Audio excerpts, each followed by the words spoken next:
Amis, frères et sœurs, avez-vous déjà regardé le ciel nocturne et ressenti un frisson, un sentiment de quelque chose vaste et troublant? Ce soir, nous plongeons dans une histoire plus âgée que le temps lui-même, un récit tissé dans le tissu même de l'existence. Nous parlons de Lucifer, le portefeuille de la lumière, qui est devenu le prince des ténèbres. Ce n'est pas seulement une histoire de rébellion, c'est un miroir reflétant les batailles dans nos propres âmes, le tir à la corde constant entre la fierté et l'humilité, la liberté et la soumission. Rappelez-vous Jérémie 1/5, avant de vous former dans l'utérus, je vous connaissais, avant votre naissance, je vous ai mis à part, je vous ai nommé prophète des nations. Dieu nous connaissait, avant même notre rébellion, avant notre fierté. Il nous a distingués dans un but. Pourtant, certains choisissent un chemin différent. La rébellion dans le ciel N n'était pas une éruption soudaine. Ce fut une brûlure lente et insidieuse, enflammée par les braises de la fierté de Lucifer. Imaginez un royaume d'ordre parfait. Une ville céleste baignée dans la lumière radieuse de la présence de Dieu. Dans ce paradis, Lucifer, un être d'immense puissance et de beauté, a commencé à nourrir une graine dangereuse, la graine du mécontentement. Il a remis en question l'ordre divin, la structure même de l'existence elle-même. Pourquoi, se demanda-t-il, devons-nous servir? Pourquoi devons-nous nous soumettre à un testament plus grand que le nôtre? Il n'était pas un simple plaidoyer pour plus d'autorité. Ce fut un désir plus profond de l'autodétermination, un désir de forger son propre destin, non lié par la volonté de Dieu. Ce N n'était pas simplement l'ambition. C était un rejet fondamental de la nature même de l'autorité divine. C était un malentendu profond de la vraie nature de la liberté, une liberté qui ne se trouve pas dans l'indépendance de Dieu, mais dans une reddition volontaire à son amour. Cette insatisfaction s'est engendrée, devenant une fierté venimeuse qu'il a consommée, il a commencé à se croire égal à Dieu, sinon supérieur. Son ambition autrefois noble s'est transformée en faim de pouvoir, une soif de dominion. Il ne se voyait pas comme un serviteur, mais comme un roi, un souverain qui méritait un trône aux côtés, ou même au-dessus, le Tout-Puissant. C'est le point critique, mes amis. Le passage subtil d'un désir de compréhension à une demande d'égalité, d'un interrogatoire d'autorité à un rejet de celui-ci, c'est la voie de la ruine. C'est un chemin que beaucoup d'entre nous marchent, mais à plus petite échelle, dans notre vie quotidienne. À quelle fréquence permettons-nous à notre ego de gonfler, notre fierté pour dicter nos actions, nous aveuglant à la véritable source d'épanouissement? La fierté de Lucifer n'était pas une entreprise solitaire. Il n'était pas seul dans sa rébellion. Il a rassemblé un conseil clandestin, une cabale d'anges mécontents, Bélial, Astaroth, et d'autres séduits par son charisme et ses promesses de pouvoir. Cette société secrète a tracé dans l'ombre, chuchotant des doutes et du mécontentement, empoisonnant subtilement le cœur des autres êtres célestes. Ils ont tourné des toiles complexes de tromperie, tordant les intentions de Dieu, déformant son amour et sa grâce. Les graines de discorde ont été semées, et bientôt, le royaume céleste autrefois harmonieux a commencé à se fracturer. Rappelez-vous l'histoire de la tour de Babel. La fierté et l'ambition ont entraîné une chute similaire. L'ambition de Lucifer reflétait cette folie humaine à l'échelle cosmique. Les fissures de l'harmonie céleste ne pouvaient pas rester cachées pour toujours. Les anges fidèles, comme Uriel, une sentinelle de lumière et de vérité, ont senti la corruption insidieuse se propageant dans les cieux. Uriel, un guerrier de la foi, a confronté Lucifer, initiant une guerre silencieuse, mais brutale. La bataille n'était pas seulement un affrontement des armes. Était un conflit d'idéologie, une lutte entre l'obéissance et la rébellion, entre la foi et le doute. Ce n'était pas une bataille physique seule. Était une bataille pour les cœurs et les esprits des anges, une guerre menée dans les royaumes invisibles de la pensée et de l'esprit. La rébellion n'était pas simplement un acte de violence. Ce fut une crise spirituelle profonde. Le conflit qui a suivi était donc plus qu'une simple guerre. Était une bataille spirituelle pour âme même de la création. La guerre céleste a fait rage, une tempête à incandescence silencieuse à travers les cieux. Ce n'était pas l'affrontement tonitruant des armées que nous pourrions imaginer, mais un conflit subtil et insidieux, combattu dans les avions éthérés de la pensée et de la volonté. Des anges fidèles, leur forme céleste scintillante avec la lumière divine, affrontés avec les forces de Lucifer, leur corps autrefois radiant maintenant assombri par rébellion, tordu par l'envie. Le tissu même de la création tremblait sous le poids de cette lutte cosmique. Imaginez le choc de la lumière pure contre l'ombre qui empiète, la lutte entre la foi inébranlable et le doute séduisant. Uriel, ferme dans sa dévotion, a mené la charge contre les légions de Lucifer. Il ne manquait pas une épée d'acier, mais une lame de foi inébranlable, un bouclier forgé de la loyauté inébranlable. Son courage était contagieux, inspirant les autres à résister au chuchotement insidieux de la rébellion. Il n'a pas combattu pour la gloire personnelle, mais pour la préservation de l'harmonie, pour le maintien de l'ordre divin. Son exemple nous rappelle que la vraie force n'est pas trouvée dans la force brute, mais dans une conviction inébranlable, dans la défense résolue de ce qui est juste. Mais le charisme de Lucifer était puissant, ses promesses séduisantes. Il a peint une image vivante d'un monde exempt des contraintes de l'autorité divine. Un monde où les anges pouvaient déterminer leur propre destinée. Un monde où l'ambition haine n'était pas un péché, mais la plus haute vertu. Il a parlé de l'autodétermination, de la libération de la tyrannie perçue de la volonté de Dieu. Il a fait appel à leur sentiment d'importance de soi, à leur désir d'autonomie. Un désir qui a résonné avec certains, tragiquement les conduisant. Cette rébellion-haine était donc pas seulement un conflit militaire, mais un conflit psychologique et spirituel, une bataille pour elle, âme même de chaque ange. Ils mettent en évidence le danger omniprésent d'idéologies séduisantes, qui promettent la liberté, mais ne donnent que la servitude. La bataille s'est étendue au-delà du domaine physique.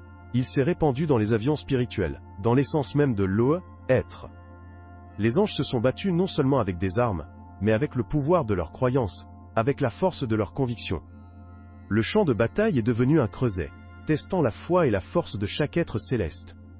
Ce fut une lutte implacable, une guerre d'attrition qui étendait sur les éons, laissant des cicatrices sur la tapisserie céleste qui reste peut-être. Le conflit sert de puissant rappel de la bataille en cours entre le bien et le mal, non seulement à une grande échelle cosmique, mais au sein de chacun de nous. Les graines de la rébellion, les chuchotements du doute, l'attrait du pouvoir, ce sont des tentations qui continuent de séduire l'humanité, reflétant le conflit céleste sur une échelle plus petite, mais non moins importante. La chute de Lucifer sert de récit édifiant, un avertissement frappant contre la nature insidieuse de l'ambition incontrôlée et les conséquences dévastatrices du rejet de l'amour divin. Ce drame cosmique se déroule non seulement dans le passé lointain, mais continue de résonner dans nos propres cœurs et nos propres esprits, nous rappelant la vigilance constante nécessaire pour résister au chuchotement séduisant de l'orgueil, et l'importance durable de la foi inébranlable. Et donc, la guerre a fait rage. Imaginez si vous voulez un conflit ne s'est pas battu avec des armes brutes, mais avec le tissu même de la création elle-même. Des étoiles ont explosé dans des supernovas ardents, reflétant les affrontements cataclysmiques de légions angéliques.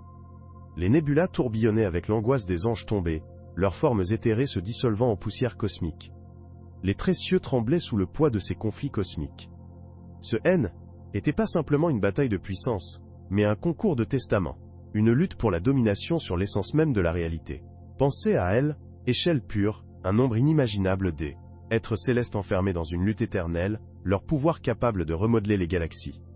Les fidèles anges, dirigés par Michael, ont combattu avec une ferveur disciplinée, leur fidélité un bouclier contre les chuchotements séduisants de Lucifer. Ce haine n'était pas simplement des soldats.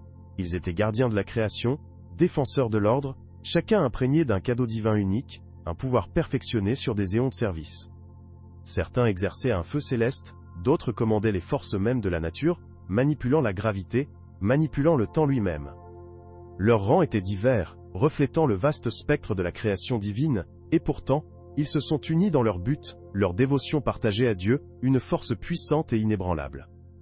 Leur bataille était des testamentaires à la force de l'unité, le pouvoir de l'objectif collectif. Lucifer, cependant, Zvon, n'était pas un simple adversaire. Il était un être d'immense pouvoir, son charisme, une arme aussi puissante que n'importe quelle lame céleste. Ses disciples haines n'étaient pas simplement induits en erreur. Ils ont été séduits, leur cœur et leur esprit manipulés par sa rhétorique rusée. Il leur a promis la liberté, l'autonomie, le pouvoir de façonner leur propre destination, un attrait tentant à ceux qui aspiraient à l'autodétermination, pour une vie désanciée par les restrictions perçues de l'autorité divine. L'attrait haine n'était pas à leur instinct de base, mais à leur intellect, à leur désir d'expression de soi, un désir d'un monde défini non pas par l'obéissance, mais par la pensée et l'action indépendante. Il a offert une vision d'un monde où l'ambition haine n'était pas un péché mais une vertu, où le pouvoir haine n'était pas une responsabilité, mais un droit. Cette rébellion est donc allée bien au-delà d'une simple campagne militaire. Ce fut une crise spirituelle profonde, un test de foi et de loyauté, une bataille menée dans le cœur et l'esprit des êtres célestes. Le conflit a mis en évidence la fragilité inhérente de la création, même la plus parfaite, la vulnérabilité des entités les plus puissantes des chuchotements séduisants du doute, et l'attrait des connaissances interdites. Il a démontré l'importance cruciale de la force intérieure, de conviction inébranlable, de la nécessité de résister à la tentation toujours présente de succomber à la fierté et à l'ambition. La guerre du paradis N n'était pas simplement un événement historique. C était une leçon spirituelle profonde, un avertissement frappant contre les dangers de l'ambition incontrôlée, la nature séduisante du pouvoir et la lutte omniprésente entre le bien et le mal qui continue de rage en chacun de nous.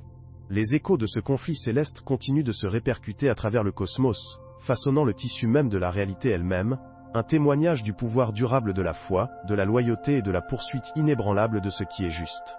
Les leçons tirées de ce conflit restent pertinentes, faisant écho éternellement dans les espaces silencieux entre les étoiles. La chute de Lucifer n'est donc pas seulement un événement historique, mais une parabole intemporelle, une histoire édifiante pertinente pour chaque âge, un rappel de l'importance de la vigilance, des dangers de l'ambition non contrôlée, et du pouvoir durable de la foi inébranlable. Considérez la nature de la rébellion de Lucifer. Ce N n'était pas une prise de contrôle de force brute, une simple prise de puissance. C était une campagne sophistiquée de subversion idéologique. Il n'a pas simplement défié l'autorité de Dieu. Il a remis en question la nature même de l'autorité divine elle-même. Il a présenté une alternative convaincante, une vision d'un monde libre de ce qu'il dépeint comme un contrôle divin oppressant. Sa rhétorique a profondément résonné avec ceux qui se sentaient étouffés, ceux qui aspiraient à une plus grande autonomie, pour une chance de définir leur propre existence, sans les contraintes perçues d'une hiérarchie céleste prédéterminée. Pensez aux implications. Les anges, ces êtres d'immense puissance et d'intellect, N, n'étaient pas à l'abri des conflits internes, au chuchotement séduisant du doute et de l'ambition. Leur perfection même, leur loyauté inébranlable, est devenue une faiblesse potentielle, une vulnérabilité exploitée par la manipulation ruse de Lucifer. Il s'est attaqué à leur désir d'expression de soi, à leur désir d'un sentiment d'agence, à leur capacité inhérente, à la pensée indépendante. Il leur a offert non seulement le pouvoir, mais le astérisque droit astérisque au pouvoir, la justification de leur ambition. Il a élaboré l'obéissance non pas comme une vertu, mais comme une forme d'esclavage. Cela met en évidence un point crucial, une leçon qui transcende le domaine céleste, la lutte interne constante entre nos désirs et nos responsabilités. La chute des anges N n'était pas un acte impulsif soudain. C était une érosion progressive de la foi, une reddition lente à l'attrait de l'auto-agrandissement. C était un témoignage du pouvoir séduisant de l'ambition incontrôlée, de la nature insidieuse de la fierté et de la tentation toujours présente de hiérarchiser les désirs personnels sur le bien collectif. Chaque ange a fait face à un choix, une décision profondément personnelle et angoissante, qui a testé le cœur même de son être. Nous pouvons établir des parallèles avec notre propre expérience humaine. À quelle fréquence nous retrouvons-nous à lutter avec des conflits internes similaires? À quelle fréquence succombons-nous à la tentation du gain personnel au détriment des considérations éthiques? La guerre céleste reflète cette lutte intemporelle, une bataille menée non seulement dans les cieux, mais dans le cœur et l'esprit de chaque individu. Les choix que nous faisons, les batailles que nous combattons en nous-mêmes, reflètent le conflit cosmique. Pensez aux manières subtiles que l'ambition peut corrompre. Il ne commence pas avec de grandes déclarations de rébellion, mais avec de petits compromis, avec L, érosion progressive de l'intégrité. C'est la justification des actions douteuses, la rationalisation des désirs égoïstes, le changement subtil des priorités du service à l'intérêt personnel. C'est l'empoisonnement lent de l'âme, le fluage insidieux de l'obscurité dans la lumière. Le succès de Lucifer N n'était pas le résultat de la force brute, mais d'une campagne soigneusement orchestrée de subversion idéologique, une subtile manipulation des désirs et des aspirations. Il n'a pas simplement renversé Dieu, il a semé la discorde, il a exploité des vulnérabilités, il a joué sur l'humain inhérent, ou peut-être, dans ce cas, angélique, aspirant à l'autonomie et à l'autodétermination. La guerre du paradis N n'était pas seulement un affrontement des armées. C était une bataille pour les cœurs et les esprits, une lutte pour elle, âme même de la création elle-même. Et cela, mon apprenti, est une leçon qui continue de faire écho à l'éternité. Considérez la nature de la loyauté elle-même. La dévotion inébranlable des anges était-elle une force ou une faiblesse? Obéissance aveugle, allégeance incontestable, celles-ci peuvent être des forces puissantes, mais elles laissent également les individus vulnérables à la manipulation. La véritable loyauté, je crois, nécessite le discernement, la pensée critique, et la volonté de remettre en question même les autorités les plus établies. Les anges, dans leur perfection, manquaient de cet élément crucial. Ils étaient loyaux, oui, mais leur loyauté était une chose rigide et inflexible, facilement exploitée par un maître manipulateur comme Lucifer. Il a présenté une alternative séduisante. une loyauté à soi-même, à ses propres aspirations et désirs. Il leur a offert la liberté enivrante de l'autodétermination, une liberté qu'ils n'avaient jamais vraiment connue. Pensez au concept de libre arbitre. Dieu a accordé le libre arbitre des anges, un don d'immense pouvoir et potentiel. Mais le libre arbitre, sans sagesse ni conscience de soi, peut être une chose dangereuse. C'est une épée à double tranchant, capable à la fois d'une création incroyable et d'une destruction catastrophique. Les anges, dans leur loyauté inébranlable, avaient involontairement rendu une partie de leur libre arbitre. Lucifer, cependant, a intelligemment recadré le problème, présentant sa rébellion non pas comme un rejet du libre arbitre, mais comme sa réalisation ultime. Il a peint un tableau de la libération, de se libérer des contraintes perçues de l'autorité divine. Il leur a offert un choix apparemment stimulant, qui a finalement conduit à leur chute. Cela témoigne des dangers de la manipulation idéologique, du pouvoir de la rhétorique convaincante, pour influencer même les croyances les plus fermes. Lucifer, n'était pas un conquérant de la force brute. Il était un maître stratège, un architecte rusé de la dissidence. Il ne commandait pas simplement. Il a persuadé. A-t-il séduit? Il a exploité les tensions et les vulnérabilités existantes au sein de l'hôte angélique. Il comprenait leurs désirs, leurs ambitions, leurs aspirations tacites, et il a habilement joué sur eux, tissant un récit qui résonnait avec leurs aspirations les plus profondes. Et cela, mon apprenti, est une leçon pour nous tous. Nous devons être vigilants contre les chuchotements séduisants de la manipulation, le fluage insidieux des idéologies qui promettent la libération, tout en fournissant l'esclavage.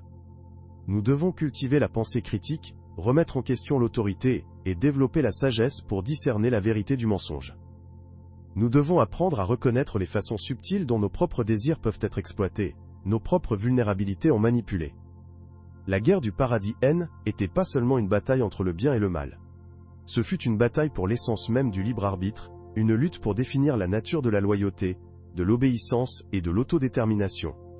Était un conflit qui continue de se jouer dans le cœur humain, une lutte constante entre nos aspirations et nos responsabilités, entre l'attrait séduisant de l'intérêt personnel et le pouvoir durable du bien collectif. La chute des anges sert de rappel brutal des dangers de l'ambition incontrôlée, du pouvoir séduisant de la manipulation et de l'importance de cultiver la sagesse et la conscience de soi face à la tentation. C'est une histoire édifiante, gravée dans la tapisserie céleste, une leçon qui transcende les limites du temps et de l'espace, une histoire qui continue de se dérouler en chacun de nous.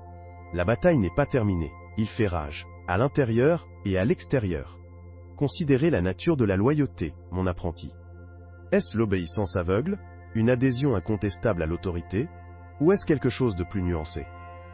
Les anges, dans leur dévotion inébranlable, ont sans doute montré une forme de loyauté qui borde le fanatisme. Ils étaient tellement concentrés sur leur dévouement envers le divin, qu'ils n'ont pas examiné de manière critique leurs propres croyances, pour remettre en question les fondements mêmes de leur foi. Cette loyauté incontestable, bien que apparemment vertueuse, s'est finalement révélée être leur perte. Lucifer a exploité ce défaut, s'attaquant à leur acceptation inquiète de l'ordre établi. Il s'est présenté comme un libérateur, leur offrant un chemin vers une meilleure compréhension de la liberté. Une liberté qui, dans son récit tordu, ne pouvait être réalisée qu'en rejetant les limites perçues de l'autorité divine. Pensez à l'expérience humaine. Nous voyons cette même dynamique se dérouler dans d'innombrables scénarios. La loyauté inébranlable d'un suiveur à un leader charismatique, l'acceptation incontestable du dogme établi, la foi aveugle placée dans les institutions, ce sont tous des terrains fertiles de manipulation. L'histoire regorge d'exemples de dirigeants qui ont exploité la loyauté de leurs disciples, en utilisant une rhétorique persuasive pour justifier leurs actions, conduisant souvent à des conséquences dévastatrices. Pensez au régime totalitaire du XXe siècle, les dirigeants cultes qui ont amassé des suivants, les sociétés qui priorisent le profit par rapport aux considérations éthiques. Dans chacun de ces cas, la loyauté, lorsqu'elle n'est pas contrôlée par la pensée critique et la conscience de soi, peut devenir un outil d'oppression. La clé, mon apprenti, est de cultiver un scepticisme sain. Il ne s'agit pas du cynisme ou de la méfiance, mais d'un effort conscient, pour évaluer de manière critique les informations, remettre en question les hypothèses, et examiner les motivations derrière les arguments persuasifs. Il s'agit de comprendre les façons subtiles dont nos propres préjugés et désirs peuvent obscurcir notre jugement, nous rendant sensibles à la manipulation. Nous devons apprendre à discerner entre une véritable loyauté, basée sur des valeurs partagées et un respect mutuel, et l'adhésion aveugle à l'autorité qui peut conduire à notre propre asservissement. La chute des anges sert de profonde leçon sur l'importance de la pensée critique, de la nécessité de tout remettre en question, même des choses que nous détenons le plus cher. C'est un rappel que la vraie loyauté n'est pas une obéissance aveugle, mais un choix conscient, informé par la raison et la compréhension. C'est un témoignage du pouvoir de la conscience de soi, de la capacité de prendre du recul et d'examiner nos propres croyances et motivations, dit, évaluer les conséquences potentielles de nos actions et de choisir judicieusement. Le chemin vers la vraie liberté, la véritable loyauté et la véritable autodétermination ne résident pas dans l'acceptation incontestable, mais dans la poursuite courageuse de la vérité et de la compréhension. Cette poursuite, mon apprenti, est un voyage à vie, une lutte constante contre les chuchotements séduisants de la manipulation, une bataille menée au cœur de chaque individu. La guerre du ciel continue de se répercuter à travers les âges, un rappel intemporel de l'Amen, équilibre délicat entre le libre arbitre et la sagesse, entre la loyauté et l'autodétermination. Et c'est une bataille que vous, mon apprenti, devez être prêt à vous battre. Considérez la parabole du berger et de son troupeau. Le berger, une figure d'autorité, guide ses moutons, fournissant leurs besoins, les protégeant des dommages. Les moutons, dans leur dépendance, suivent aveuglément, leur fidélité incontestable. Il s'agit d'une image apparemment idyllique, un témoignage de l'ordre naturel. Mais que se passe-t-il lorsque les intentions du berger deviennent discutables? Et si ses conseils mènent le troupeau pas vers des pâturages plus verts, mais à un précipice? La loyauté aveugle des moutons devient leur perte. C'est précisément le danger de l'adhésion non contrôlée à l'autorité. Nous voyons cette dynamique reflétée dans de nombreux aspects de nos vies. Considérez le monde de l'entreprise, où les employés priorisent souvent les directives de leurs supérieurs, même lorsque ces directives entrent en conflit avec leur propre boussole morale ou leur jugement professionnel. La pression pour se conformer, la peur de la rétribution et le désir d'avancement peuvent étouffer la dissidence et la pensée critique. Les individus peuvent se retrouver complices de pratiques contraires à elles, éthiques, sacrifiant leur intégrité pour la loyauté envers l'organisation. Les conséquences peuvent être une grande portée, ce qui impactait non seulement les individus impliqués, mais aussi la communauté plus large. Pensez aussi au domaine de la politique, où l'allégeance aveugle à un parti ou à l'idéologie particulière peut conduire à l'acceptation de politiques préjudiciables à la société dans son ensemble. L'incapacité à évaluer de manière critique les affirmations et les actions des dirigeants politiques peut entraîner la perpétuation de l'injustice et de l'oppression. Les chambres des échos des médias sociaux exacerbent ce problème, renforçant les biais préexistants et limitant l'exposition à diverses perspectives. Le résultat est une société fracturée par la polarisation, où le discours raisonné est remplacé par le tribalisme, et la poursuite de la vérité est sacrifiée à l'autel de la loyauté. La culture d'un scepticisme sain n'est donc pas simplement un exercice philosophique, mais une compétence vitale pour naviguer dans les complexités de l'expérience humaine. C'est un bouclier contre la manipulation, un outil pour discerner la vérité du mensonge, et une voie vers une authenticité authentique. Cela nécessite du courage, une volonté de remettre en question les normes établies, de défier l'autorité, et de confronter des vérités inconfortables. C'est un voyage d'autoréflexion constante, un processus d'apprentissage et de croissance continue. Il exige l'humilité, une reconnaissance de nos propres limitations et biais, et un engagement à rechercher des connaissances et une compréhension, même lorsqu'ils remettent en question nos croyances profondément ancrées. C'est le chemin vers la vraie liberté, une liberté née non pas d'obéissance aveugle, mais de choix conscients, informés par la raison et la pensée critique, une liberté qui nous permet de choisir la loyauté basée sur les valeurs partagées et le respect mutuel, plutôt que l'adhésion aveugle à l'autorité. La guerre du paradis, mon apprenti, est un rappel constant que cette bataille pour la vérité et la compréhension est celle qui doit être menée en chacun de nous. Et c'est une bataille qui mérite, d'avance, être battue. Les enjeux sont trop élevés pour accepter simplement le récit qui nous est présenté sans aucun doute. Nous devons devenir des participants actifs à façonner nos propres destinations, et non aux bénéficiaires passifs de l'agenda de quelqu'un d'autre. C'est le vrai sens de l'autodétermination, la liberté de choisir notre propre chemin, guidé par la sagesse, pas par une foi aveugle. Alors, comment cultivons-nous ce scepticisme crucial? Il ne s'agit pas de devenir cynique, de douter constamment tout. C'est une bête différente entièrement, une forme de paresse intellectuelle, masquée comme vigilance. Le vrai scepticisme est exigeant, sélectif. Il s'agit de poser les bonnes questions, les questions de sondage qui se rendent au cœur de la question. Cela commence par la conscience de soi. Comprendre nos propres biais, nos notions préconçues, est primordial. Nous les avons tous. C'est la nature humaine. La clé est de reconnaître leur existence, et de travailler activement pour atténuer leur influence sur notre jugement. Considérez le biais de confirmation, par exemple. Nous avons tendance à rechercher des informations qui confirment nos croyances existantes, et à rejeter les informations qui les contredisent. Il s'agit d'une force subtile mais puissante, nous conduisant des voies de stagnation intellectuelle, et des conclusions potentiellement nuisibles. Pour lutter contre cela, nous devons activement rechercher des points de vue dissidents, même ceux qui contestent nos condamnations les plus profondément tenues. Engagez un dialogue respectueux avec ceux qui ont des perspectives opposées. Écoutez attentivement, écoutez vraiment, pour comprendre leur raisonnement, même si vous êtes finalement en désaccord avec leurs conclusions. C'est là que l'empathie joue un rôle essentiel. L'empathie nous permet de sortir de notre propre perspective limitée et de voir le monde à travers les yeux des autres. Il favorise la compréhension et ouvre la porte à un dialogue significatif. De plus, cultivez une saine méfiance à l'égard de l'autorité. Il ne s'agit pas de rébellion pour la rébellion, mais plutôt une reconnaissance que les personnalités de l'autorité, comme tous les humains, sont faillibles. Ils peuvent se tromper, ils peuvent être induits en erreur, ils peuvent être corrompus par le pouvoir. Remettre en question leurs motivations, examinez leurs preuves, et n'ayez pas peur de contester leurs déclarations lorsqu'ils sont justifiés. Cela s'applique à toutes les formes d'autorité, politique, religieuse, scientifique, voire familiale. La capacité d'évaluer de manière critique les déclarations des experts est cruciale dans le monde saturé par les informations d'aujourd'hui. Apprenez à identifier les sources crédibles, à distinguer les faits et les opinions, et à reconnaître les signes de propagande et de désinformation. Développez vos compétences en maîtrise des médias. Devenez adepte le biais exigeant, identifiant les erreurs logiques et repérant la rhétorique manipulatrice. Cela nécessite un apprentissage constant, un engagement continu avec des perspectives diverses et une volonté de mettre à jour votre compréhension à la lumière de nouvelles preuves. C'est une poursuite à vie, un voyage de croissance intellectuelle qui ne se termine jamais vraiment. N'oubliez pas la méthode socratique, l'art du questionnement, de sonder sans relâche pour une compréhension plus approfondie. C'est un outil puissant pour exposer les contradictions, découvrir des hypothèses cachées, et finalement arriver à une compréhension plus nuancée et précise du monde. Et n'oubliez pas que l'objectif n'est pas de trouver des réponses définitives, car de nombreuses questions restent sans réponse, mais plutôt de s'engager dans le processus d'enquête lui-même, d'embrasser l'incertitude, et d'approcher le monde avec un esprit d'humilité intellectuelle. C'est l'essence d'un scepticisme sain, le fondement sur lequel un esprit vraiment libre et éclairé est construit.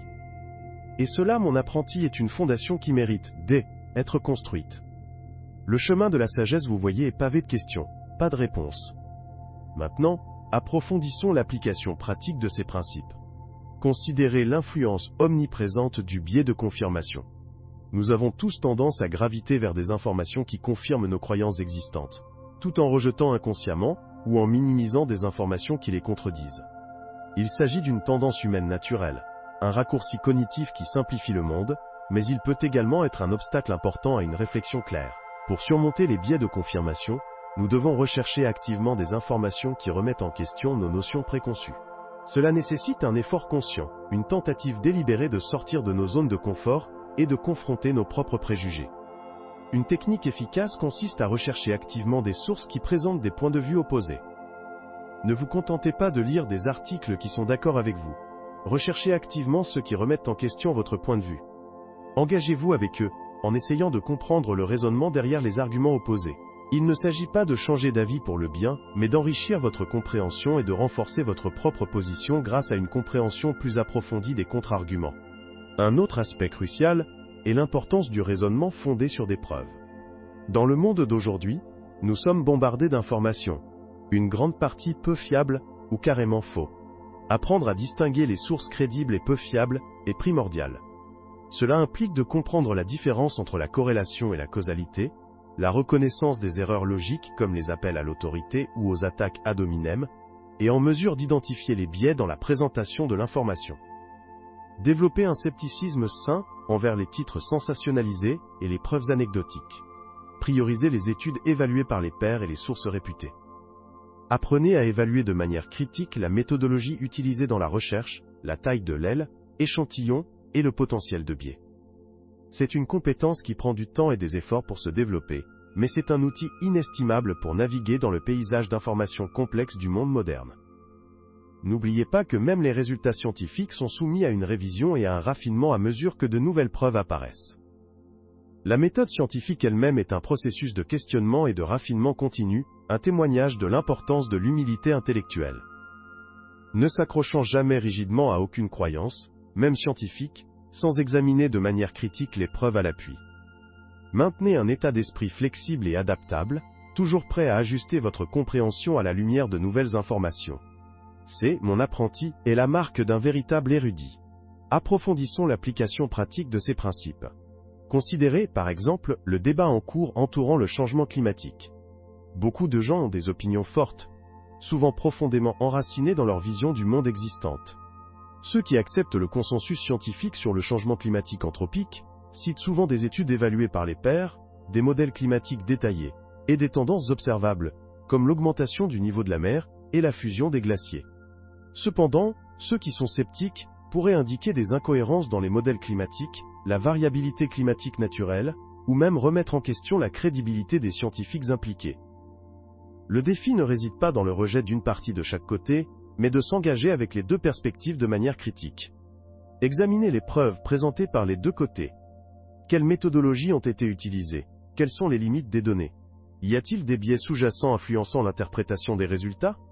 En s'engageant dans cette analyse rigoureuse, vous renforcerez non seulement votre propre compréhension, mais vous développerez également une perspective plus nuancée et éclairée sur la question.